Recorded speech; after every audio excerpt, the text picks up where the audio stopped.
Hello दोस्तों, Rama mathematics class में आपका स्वागत है। जैसे कि इसके पहले हम पढ़ चुके थे लोकसभा। आज हम जहाँ से छोड़े थे वहीं से हम देखने का प्रयास करते हैं। ये हम पढ़ चुके थे कल, आज हम दोबारा रिवीजन कर लेते हैं। देखिएगा क्या, तो कोई विधायक धन विधायक हैं या नहीं, इसका घोषणा कौन करता है? तो धन विधायक लोकसभा के अध्यक्ष करते हैं। लोकसभा के अध्यक्ष करते हैं। किस अनुच्छेद के तहत? तो अनुच्छेद 110 के तहत। दल बदल के आधार पर चुनाव आयोग की सिफारिश पर किसी सदस्य की आयोग घोषित करना लोकसभा अध्यक्ष का निर्णय अंतिम निर्णय होता है। लोकसभा अध्यक्ष का निर्णय अंतिम निर्णय होता है। ये सुप्रीम कोर्ट भी जा सकती है, ये सुप्रीम कोर्ट खिलाफ जा भी सकती है। आगे जो है गुप्त बैठक सदन के नेता प्रधानमंत्री होते हैं। सदन के नेता प्रधानमंत्री होते हैं। कोई लोकसभा सदस्य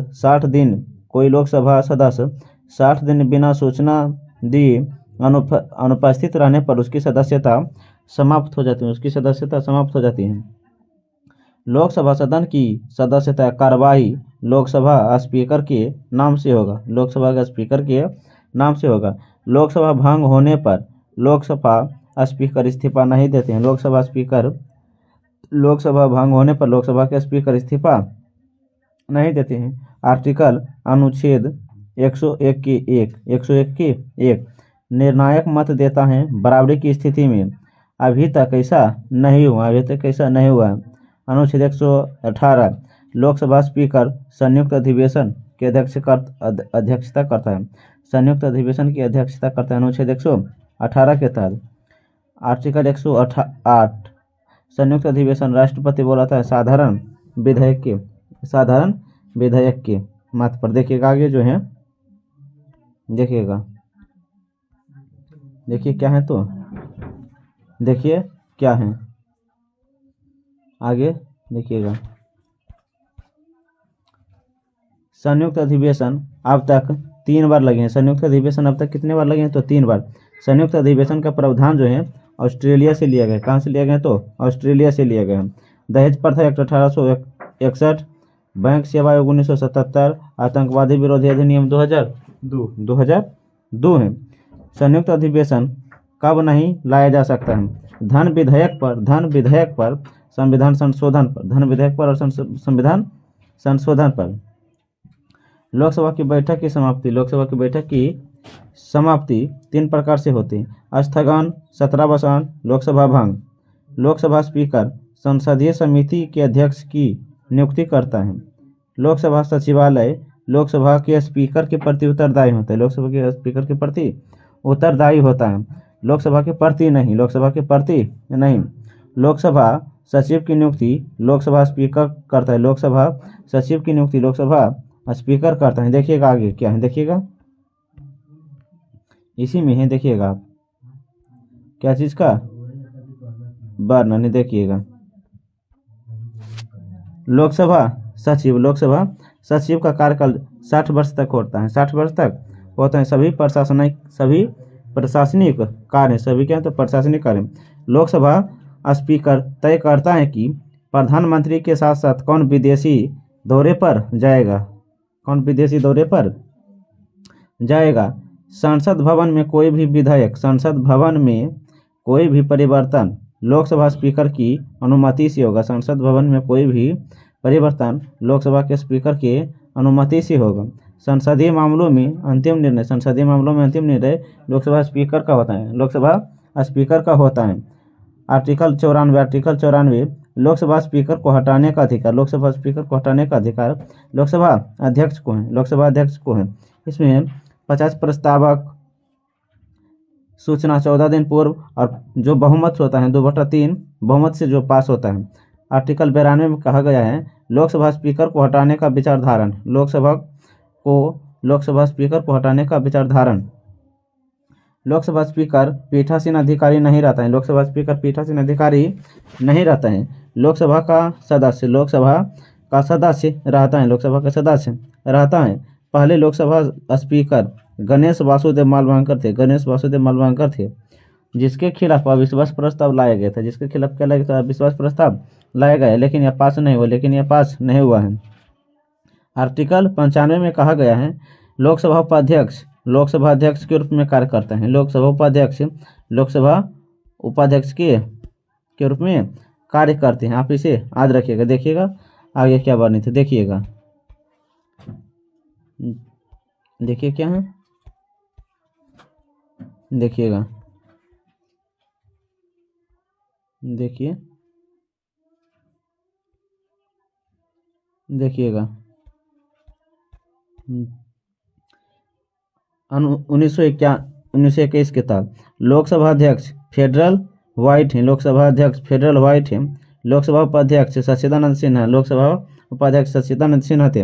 1925 में केंद्रीय विधान परिषद के निर्वाचित भारतीय विट्ठल भाई पटेल थे। पहले लोकसभा स्पीकर गणेश वासुदेव मालवंकर, सबसे लंबे समय तक लोकसभा स्पीकर बलराम जाखड़ 1980 से 1989 तक रहे।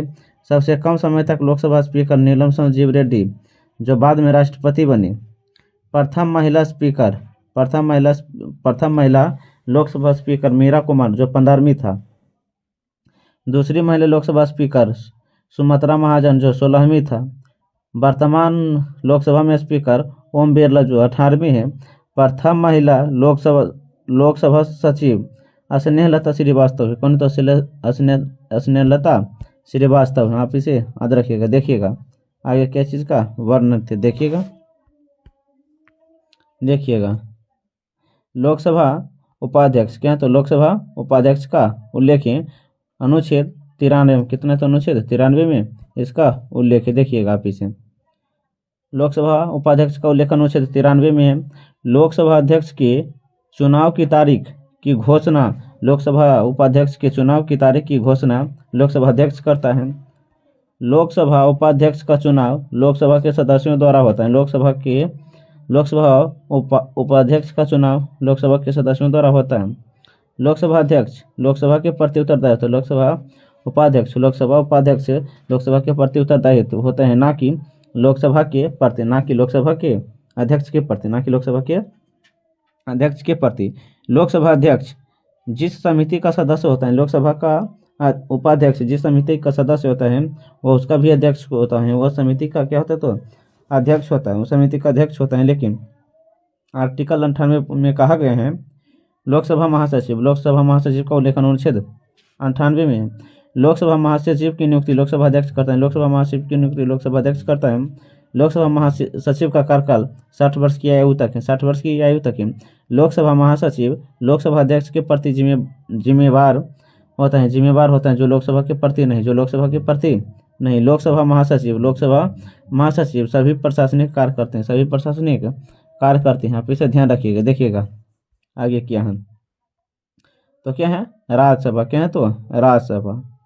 देखिएगा इसी वीडियो में हम भी पढ़ लेते हैं क्या, तो है राज्यसभा का उल्लेख जो है आर्टिकल 80 में। राज्यसभा सदस्य बनने के लिए उन लोगों को कितना चाहिए, तो 30 वर्ष चाहिए। Counselling of state 1954। राज्यसभा को द्वितीय सदन, उच्च सदन, अस्थायी सदन, अप्रत्यक्ष सदन कहा जाता है। और बूढ़ा सदन किसे कहा जाता है, तो राज्यसभा को कहा जाता है। शिक्षित सदन राज्यसभा को कहा जाता है। द्वितीय चैम्बर राज्यसभा को कहा जाता है। देखिएगा राज्यसभा का गठन 3 अप्रैल 1952 को हुआ था। राज्यसभा का गठन 3 अप्रैल 1952 को हुआ था। राज्यसभा की बैठक 13 मई 1952 को हुआ था। आर्टिकल 83 के में कहा गया राज्यसभा कभी भी भंग नहीं होता है। अनुच्छेद 83 के ए में कहा गया तो राज्यसभा कभी भंग नहीं होता है। हर 2 वर्ष में 1/3 सदस्य इस्तीफा देते हैं। हर 2 वर्ष में 1/3 सदस्य इस्तीफा देते हैं। राज्यसभा के सदस्यों का कार्यकाल 6 वर्ष होता है। राज्यसभा का कोई कार्यकाल नहीं होता है। आर्टिकल 284 के 2D में कहा गया है। आर्टिकल 84 के 2D में कहा गया है राज्यसभा का सदस्य बनने के लिए न्यूनतम आयु 30 वर्ष चाहिए, न्यूनतम आयु कितना होनी चाहिए तो 30 वर्ष होनी चाहिए। सदस्यता का चुनाव एकल संकरीय मत पद्धति, एकल संक्रमणीय मत पद्धति अपने बेटल पेपर से 2003 से, अपने बेटल पेपर से 2003 से पहले गुप्त मतदान होता था, पहले गुप्त मतदान होता था, लेकिन 2003 के बाद कोई व्यक्ति कहीं से भी चुनाव लड़ सकता है। 2003 के बाद कोई व्यक्ति चुनाव भी लड़ सकते हैं। देखिएगा आगे क्या है, देखिएगा, देखिए, बस आप इसे ध्यानपूर्वक देखते रहिए, देखिएगा।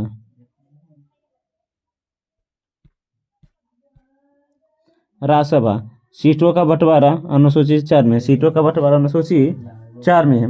अधिकतम सीटें 250, वर्तमान में 245 है, वर्तमान में 245 है। राष्ट्रपति 12 सदस्य मनोनीत करते हैं, राष्ट्रपति 12 सदस्य मनोनीत करते हैं। और निर्वाचित जो होते हैं 233 होते हैं, निर्वाचित जो होते हैं 233 होते हैं। 12 सदस्य को जो निर्वाचित करते हैं 4 क्षेत्र से करते हैं, कितने, 4 क्षेत्र से करते हैं। कला, क्या तो साहित्य, कला, विज्ञान, सेवा, साहित्य, कला, विज्ञान, सेवा हैं। 225 सदस्य राज्य में से 225 सदस्य राज्य से आते हैं, और 8 जो आते हैं यूटी से आते हैं, 8 जो यूटी से आते हैं। जम्मू कश्मीर से 4, दिल्ली से 3 और पुडुचेरी से 1, टोटल जो आते हैं 8 आते हैं, टोटल 8 आते हैं। राज्यसभा सदस्यों का चुनाव विधानसभा के सदस्यों द्वारा होता है, राज्यसभा के सदस्यों का चुनाव विधानसभा के सदस्यों के द्वारा होता है। सर्वाधिक राज्यसभा सीटें उत्तर प्रदेश में, सर्वाधिक राज्यसभा सीटें उत्तर प्रदेश में, जहां 31 हैं। 31 प्रतिनिधित्व जनसंख्या के आधार पर, जनसंख्या के आधार पर। राज्यसभा के अधिकारी सभापति, उपसभापति और सचिव होते हैं। सभापति, उपसभापति और कौन होते हैं तो सचिव। आर्टिकल 89 के क्लॉज ए, आर्टिकल 89 के 2, आर्टिकल 98, आर्टिकल कितना है तो 98 है। देखिएगा आगे क्या कहा गया, देखिएगा इस चीज का उल्लेख है, देखिएगा आप। सभापति क्या तो आर्टिकल 89 के में है, जो है राज्यसभा के सभापति के रूप में उपराष्ट्रपति करते हैं, राज्यसभा के सभापति के रूप में उपराष्ट्रपति कार्य करते हैं। देखिएगा उपराष्ट्रपति हैं। आर्टिकल 64 राज्यसभा का सभापति उपराष्ट्रपति राज्यसभा का सदस्य नहीं होता है। राज्यसभा का सदस्य उपराष्ट्रपति नहीं होता है। प्रथम सभापति सर्वपल्ली राधाकृष्णन था, प्रथम सभापति डॉक्टर सर्वपल्ली राधाकृष्णन था। नोट में राष्ट्रपति, उपराष्ट्रपति और राज्यपाल किसी भी सदन के सदस्य नहीं होते हैं। राष्ट्रपति, उपराष्ट्रपति और राज्यपाल किसी भी सदन के सदस्य नहीं होते हैं, किसी भी सदन के सदस्य नहीं होते हैं। सभापति की शपथ उपराष्ट्रपति की पद की है, सभापति की शपथ उपराष्ट्रपति की पद की है, लेकिन वेतन एवं भत्ता सभापति के पद से मिलता है, सभापति के पद से मिलता है। सभापति एक पैनल का गठन करता है, सभापति एक पैनल का गठन करता है जो 6 सदस्य द्वारा होता है, जो 6 सदस्य द्वारा होता है। सभापति जब सभापति उपसभापति अनुपस्थित हो, सभापति और उपसभापति जब दोनों अनुपस्थित हो, उपराष्ट्रपति को हटाने का अधिकार राज्यसभा के सदस्यों को है। उपराष्ट्रपति को हटाने का अधिकार राज्यसभा के सदस्यों को है, राज्यसभा के सदस्यों को है। आप इसे ध्यानपूर्वक याद रखिएगा। इसके अलावा जब उपराष्ट्रपति को हटाया जाएगा, तब वह सभापति के रूप में कार्य नहीं करेगा, इसके अलावा जब उपराष्ट्रपति राष्ट्रपति के रूप में कार्य करेगा, जब उपराष्ट्रपति राष्ट्रपति के रूप में कार्य करेगा, तब वह राष्ट्र सभापति नहीं रहेगा। वेतन भत्ते और सभी सुविधाएं राष्ट्रपति को ही मिलेगी। वेतन भत्ते एवं सभी सुविधाएं किसको मिलेगी तो राष्ट्रपति को ही मिलेगा। आप इसे ध्यान रखिएगा। ये देखते हैं आगे क्या कहा गया, देखिएगा। देखिए क्या तो उपसभापति हैं। उपसभापति का जो उल्लेख है आर्टिकल 89 के 2 में, आर्टिकल 89 के 2 में देखिएगा। उपसभापति का उल्लेख आर्टिकल 89 के 2 में है। उपसभापति को राज्यसभा के सदस्य द्वारा चुना जाता है, उपसभापति को राज्यसभा के सदस्य द्वारा चुना जाता है। इसके अलावा उपसभापति को राज्यसभा के प्रति उत्तरदायी होता है, न कि सभापति के रूप में। उपसभापति को राज्यसभा के प्रति उत्तरदायी होता है। उपसभापति राज्यसभा के प्रति उत्तरदायी होता है, आप इसे ध्यान रखिएगा। राज्यसभा, लोकसभा। सभापति उपसभापति का उल्लेख अनुच्छेद 89 में है। अध्यक्ष और उपाध्यक्ष का उल्लेख अनुच्छेद 93 में है। उपसभापति को हटाना अनुच्छेद 90 में है। अध्यक्ष उपाध्यक्ष को हटाना अनुच्छेद 94 में, अनुच्छेद 94 में है। सभापति के रूप में उपसभापति का या अन्य अनुच्छेद 91 में है। अध्यक्ष के रूप में उपाध्यक्ष या अन्य अनुच्छेद 95 में है। सभापति उपसभापति को हटाए जाने पर पीठासीन नहीं होगा, अनुच्छेद 92 में है। अध्यक्ष उपाध्यक्ष को हटाने पर जाने पर जो पीठासीन नहीं होगा, यह अनुच्छेद 96 में, अनुच्छेद 96 में है। आप इसे ध्यान रखिएगा। देखिएगा आगे क्या कहा गया, देखिएगा, देखिए क्या है, देखिएगा आप, देखिए क्या है, तो 97, अनुच्छेद 97 में देखिएगा, देखिए इसमें क्या कहा गया। आर्टिकल 97, वेतन अध्यक्ष उपाध्यक्ष इज सभापति। वेतन अध्यक्ष उपाध्यक्ष इज सभापति और उपसभापति, सभापति और उपसभापति। आर्टिकल 98 राज्यसभा और महासचिव, राज्यसभा और क्या, तो महासचिव है, राज्यसभा और महासचिव है, आप इसे ध्यान रखिएगा। इसके अलावा है सचिव की नियुक्ति, सभापति, राज्यसभा का सभापति, सचिव सभापति के प्रति उत्तरदायी होते हैं, सभापति के प्रति उत्तरदायी होता है। सचिव का कार्य सभी प्रशासनिक कार्य करता है, राज्यसभा की विशेष शक्ति, आर्टिकल 249 में राज्य सूची के किसी विषय को राष्ट्रीय महत्व घोषित करना, राज्य सूची के किसी भी विषय को राष्ट्रीय महत्व घोषित करना उपस्थित सदस्यों के 2/3 बहुमत से, यह प्रस्ताव 1 साल के लिए लाया जाता है, और इसे हर साल बढ़ाया जाता है, देखिएगा।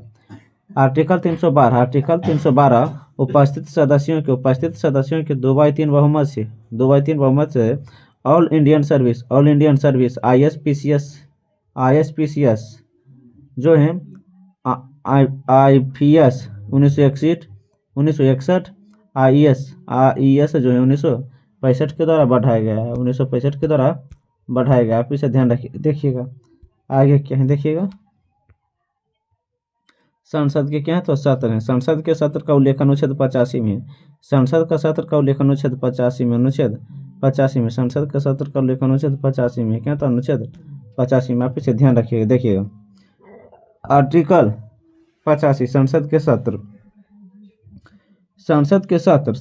सत्र को बुलाने का अधिकार राष्ट्रपति को जो मंत्रिपरिषद की सलाह से संसद के दो सत्र के बीच 6 महीने का अंतर होता है। संसद के 2 सत्र के बीच 6 महीने का अंतर होता है, आप इसे ध्यान रखिएगा। इसके अलावा है राष्ट्रपति विशेष अधिवेशन बुलाता है। 14 दिन का नोटिस। लोकसभा अध्यक्ष, राज्यसभा सभापति कोई प्रश्न नहीं कर सकते। इसके अलावा है संसद के सत्र जो है बजट सत्र सबसे बड़ा है, मानसून सत्र और शीतकालीन सत्र जो सबसे छोटा है। सबसे बड़ा सत्र कौन है, तो बजट सत्र। सबसे छोटा सत्र है तो शीतकाल सत्र। देखिए संसद की कार्यवाही जो है प्रश्नकाल है, शून्यकाल है, लंच काल है और प्रस्तावकों का चर्चा अर्थात प्रश्नोत्तर काल है। प्रश्नकाल 12 से 1 है, प्रश्नकाल जो है 12 से 1 है। शून्यकाल 11 से 12 है। शून्यकाल देखिएगा, शून्यकाल जो है 12 से 1 है। लंच काल 1 से 2 है, इसके अलावा है प्रस्तावक की चर्चा 2 से 6 है। आगे देखिएगा, आप इसे ध्यान रखिए। देखिए क्या है, संसद के सत्र के ही अंतर्गत है। देखिएगा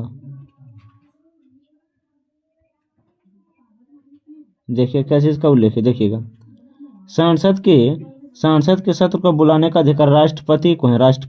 किसे, तो राष्ट्रपति को है। मंत्रिपरिषद की सलाह से, मंत्रिपरिषद की सलाह से। 2 सदस्य के अंदर 6 महीने का अंतर होता है। राष्ट्रपति विशेष अधिवेशन बुलाता है 14 दिन का नोटिस देकर, 14 दिन का नोटिस देकर। लोकसभा अध्यक्ष और राज्यसभा अध्यक्ष कोई भी प्रश्न नहीं कर सकते हैं, कोई भी प्रश्न नहीं कर सकते हैं। संसद के सत्र, बजट सत्र जो सबसे बड़ा है, मानसून सबसे छोटा है, शीतकालीन देखिएगा। लेकिन 1 फरवरी सत्र से 5 मई तक, 5 मई प्रथम बैठक, 1 फरवरी अंतिम बैठक 5 मई, लेकिन 17वासन या दीर्घावासन करके 10 जुलाई, सत्र 5 सितंबर होता है। सत्र बुलाना, 17वासन की घोषणा, सत्र बुलाना और 17वासन की घोषणा कौन करते हैं? तो राष्ट्रपति करता है। इसके अलावा है सत्र का स्थगन लोकसभा राज्यसभा अध्यक्ष या सभापति। सत्र स्थगन लोकसभा राज्यसभा अध्यक्ष या सभापति होते हैं। आप इसे ध्यान रखिएगा। देखिएगा आगे क्या है, देखिए क्या है तो संसद की कार्यवाही, क्या है तो संसद की कार्यवाही। देखिएगा, देखिए किस चीज का उल्लेख है, संसद की कार्यवाही जो है अनुच्छेद 118 में, संसद की कार्यवाही जो अनुच्छेद 118 में है। इसी में कहा गया है प्रश्नकाल 11 से 12 है, शून्यकाल 12 से 1 है, लंच काल 1 से 2 है, प्रस्तावकों की चर्चा 2 से 6 है। सूचना 10 दिन पहले महासचिव, ये कहाँ से लिया गया है? तो ब्रिटेन से। प्रश्नकाल कहाँ से लिया गया? तो ब्रिटेन से लिया गया है। इसके अलावा जो है देखिएगा, प्रश्नकाल जो है 12 से 1 है, 11 से 12 है, 11 से 12 है। प्रश्नों के प्रकार निम्नाधार पर बांटे गए हैं। सरकारी सदस्य मंत्री, गैर सरकारी सदस्य मंत्री ना हो, गैर सरकारी सदस्य मंत्री ना हो। प्रश्न पूछने का तारांकित प्रश्न, अतारांकित प्रश्न, अल्प सूचना पर आधारित प्रश्न गैर सरकारी सदस्यों में देखिएगा। इसी में कहा गया है तारांकित प्रश्न सदस्य मंत्री से पूछता है। पूरक प्रश्न, हाँ, एक दिन में 20 क्वेश्चन, एक व्यक्ति 5 क्वेश्चन, जवाब मौखिक होते हैं, यह तारांकित प्रश्न है। अतारांकित प्रश्न में सदस्य मंत्री होते हैं। पूरक प्रश्न नहीं होते हैं। प्रश्न 230 क्वेश्चन होते हैं, जवाब लिखित होते हैं। अल्प सूचना पर आधारित प्रश्न सदस्य मंत्री से होते हैं। पूरक सूचना, हाँ, सूचना 2 से 3 दिन पहले, जवाब मौखिक हो। गैर सरकारी सदस्यों में विपक्षी सदस्य प्रश्न पूछते हैं। फिर से ध्यान रखिएगा। देखिएगा आगे किस चीज का उल्लेख है, देखिएगा शून्यकाल, लंच काल, प्रस्तावकों की चर्चा। आप इसे ध्यान से देख लीजिएगा। देखिएगा शून्यकाल 12 से 1 है, कोई सूचना नहीं दी जाती है, आप इसे ध्यान रखिएगा। इसके अलावा है कहाँ से लिया गया? तो भारत की देन है, शून्यकाल भारत की देन है। कब से शुरू हुआ? तो 1962। भारत में शून्यकाल की शुरुआत 1962 से हुई। प्रश्न और उत्तर 20 मामले, क्या बोले हैं? 20 मामले उठाए जा सकते हैं, 20 मामले उठाए जा सकते हैं। आप इसे ध्यान रखिएगा। इसके अलावा है देखिएगा,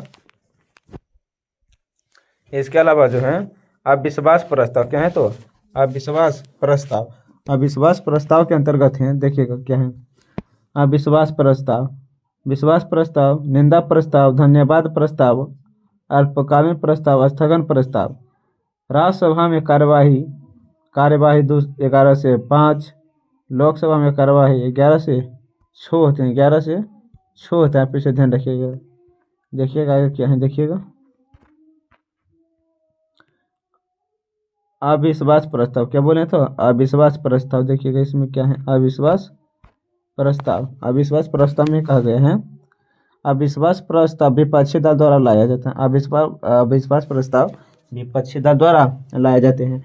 50 सदस्यों की सहमति से विपक्षी दल की कुल सीटों की संख्या 101/10, विपक्षी दल 545 में से 55, अब अगर अविश्वास प्रस्ताव पास हो जाता है तो मंत्रिपरिषद इस्तीफा देने होगा। अगर अविश्वास प्रस्ताव पास हो जाते हैं तो मंत्रिपरिषद इस्तीफा देना होगा। लोकसभा भंग हो जाती है, लोकसभा भंग हो जाती है। एक अविश्वास प्रस्ताव और दूसरे अविश्वास प्रस्ताव के बीच 6 महीने के अंतर होते हैं। कितने तो 6 महीने के अंतर होते हैं। अविश्वास प्रस्ताव मोदी जी 325 और विपक्षी दल 126, अर्थात कहा गया है कि 545 का 50% प्लस 1 273 सीट प्रस्तावक पास है, 273 सीट प्रस्तावक पास हैं। सबसे पहले अविश्वास प्रस्ताव 1963 में लाए गए हैं जेपी कृपलानी। सबसे पहला अविश्वास प्रस्ताव 1963 में जेपी कृपलानी आए पंडित जवाहरलाल नेहरू के विरुद्ध। सबसे ज्यादा अविश्वास प्रस्ताव इंदिरा गांधी 15 बार लाए थे। मोदी जी के विरुद्ध 2 बार। अब तक कुल 28 बार हुए हैं। देखिएगा आगे क्या है, देखिए विश्वास प्रस्ताव क्या तो विश्वास प्रस्ताव देखिएगा। विश्वास प्रस्ताव सत्ताधारी दल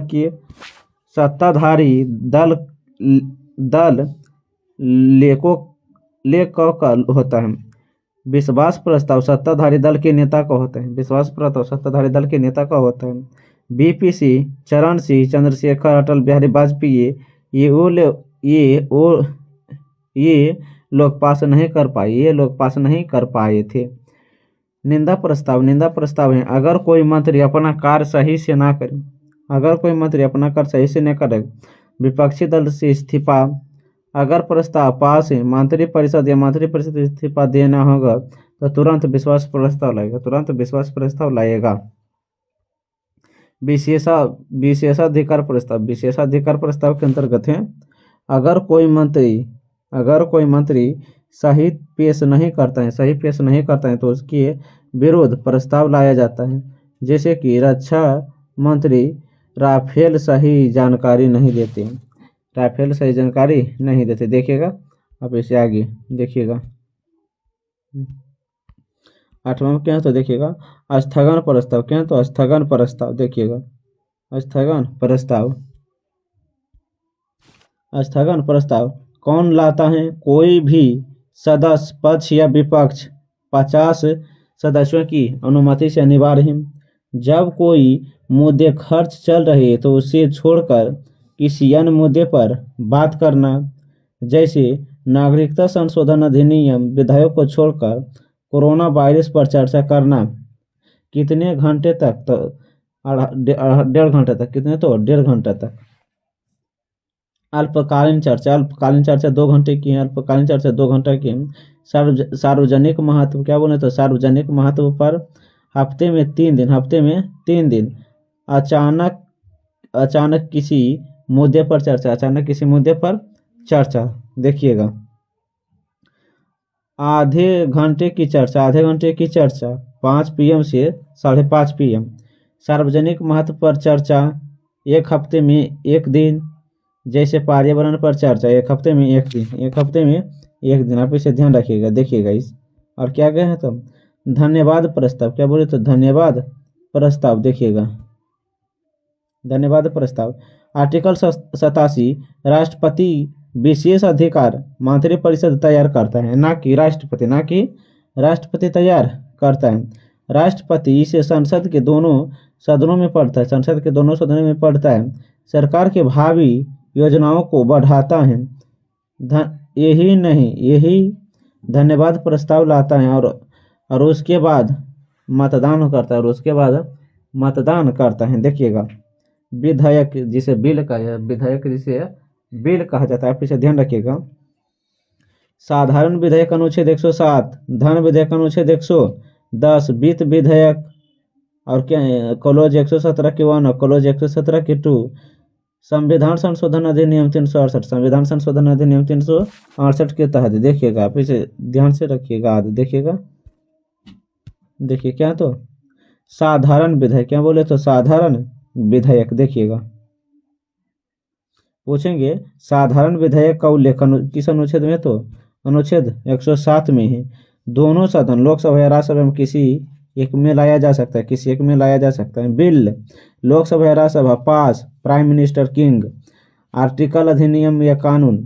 साधारण विधेयक, यदि कोई मंत्री लाए लोकसभा का पद ना करे, मंत्रिपरिषद इस्तीफा देने होंगे तो लोकसभा पास कर देंगे, राज्यपाल पास ना करेगा। राष्ट्रपति संयुक्त अधिवेशन अनुच्छेद 108 में लाया गया है, जो अमेरिका से संग्रहित है। संयुक्त अधिवेशन का अध्यक्ष लोकसभा अध्यक्ष, अनुच्छेद 118। साधारण विधेयक, क्या बोले तो साधारण विधेयक राष्ट्रपति की शक्ति, अनुच्छेद 111 से अनुमति दे सकता है, रोक सकता है, पुनर्विचार के लिए वापस भेज सकता है। अगर संसद दोबारा राष्ट्रपति के पास भेजता है तो राष्ट्रपति पास करने के लिए बाध्य, देखिएगा आप इसे ध्यानपूर्वक, देखिएगा क्या है।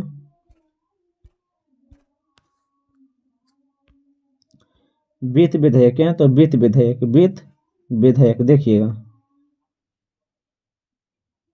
देखिए वित्त विधेयक विकासात्मक कार्यों पर किए गए खर्च, सभी धन विधेयक वित्त विधेयक हैं, लेकिन सभी वित्त विधेयक धन विधेयक नहीं, सभी धन विधेयक वित्त विधेयक, सभी वित्त विधेयक धन विधेयक नहीं। अनुच्छेद 171 के क्लॉज 1, 173 के क्लॉज 2 है, देखिएगा। पेश सिर्फ लोकसभा की अनुमति से, लोकसभा राष्ट्रपति की अनुमति से। राष्ट्रपति संयुक्त अधिवेशन बुला सकते हैं, अनुच्छेद 110। बाकी सब बातें साधारण विधेयक के जैसे हैं। साधारण विधेयक लोकसभा राज्यसभा में राष्ट्रपति संयुक्त अधिवेशन नहीं बुलाता है, कोई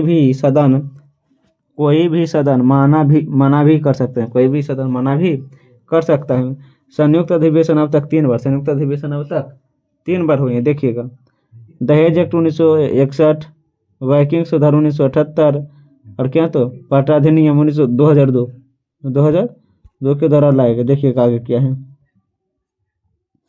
संविधान संशोधन विधेयक, क्या तो संविधान संशोधन विधेयक, आप इसे याद रखिएगा, देखिएगा।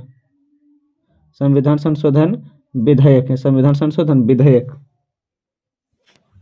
इसमें कहा गया है पेश संसद के किसी भी सदन में होते हैं, दोनों सदनों के में पास होना जरूरी है। राष्ट्रपति इसे पास कराने के लिए बाध्य है। राष्ट्रपति संयुक्त अधिवेशन नहीं बुलाता है। भारत की निधियां, भारत की संचित निधि, लोकलेखा, भारत का आकस्मिकता निधि, अनुच्छेद 266 के 1, अनुच्छेद 266 के 2, अनुच्छेद 267 है। संसद के नियंत्रण में अनुच्छेद 266 के क, अनुच्छेद 267 के 2 के लिए प्रधानमंत्री के नियंत्रण, अनुच्छेद 267 राष्ट्रपति का नियंत्रण, आपातकालीन निधि आप इसे याद रखिएगा। इसके अलावा देखिएगा, देखिए क्या है तो आगे क्या है, देखिएगा आगे क्या है तो भारत की संचित निधि, लोक लेखा, भारत की आकस्मिकता निधि, देखिएगा। आप इसे ध्यानपूर्वक याद रखिएगा, देखिएगा यहाँ से प्रश्न बनते हैं, देखिएगा। भारत की संचित निधि, लोक लेखा और भारत की आकस्मिकता निधि। संसद का नियंत्रण, राष्ट्र का धन, भारत सरकार को प्राप्त करने वाली आय, आरबीआई जमा और पैसा, जीएसटी का पैसा निकालना, पहले बजट आता है, फिर आकलन करना, फिर विनियोग विधेयक लाया जाता है, तब यह पैसा निकाला जाता है, तब यहाँ से पैसा निकाला जाता है। लोक लेखा में भारत सरकार अधिनियम, इसमें पैसा पीएफ, आईसीसीएन, पीसीएस बैंक में जमा होते हैं। राष्ट्रपति का नियंत्रण, इकोनॉमी फोल्ड, इसमें पैसा संचित निधि से आता है, इसमें पैसा संचित निधि से आता है। इसमें धन राष्ट्रपति की अनुमति से निकाला जाता है। आपातकाल स्थिति में अचानक बाढ़, भूकंप या कोरोना में देखिएगा आप इसे। अब अगले वीडियो में हम पढ़ेंगे संसद की समितियाँ। अगले वीडियो में हम क्या पढ़ेंगे, तो संसद की समितियाँ पढ़ेंगे। जो हम पढ़ाए हैं आप उसे 1 से 2 बार रिवाइज कर लीजिएगा। हम अगले वीडियो में मिलेंगे संसद की समितियों के साथ। आज के लिए थैंक्स।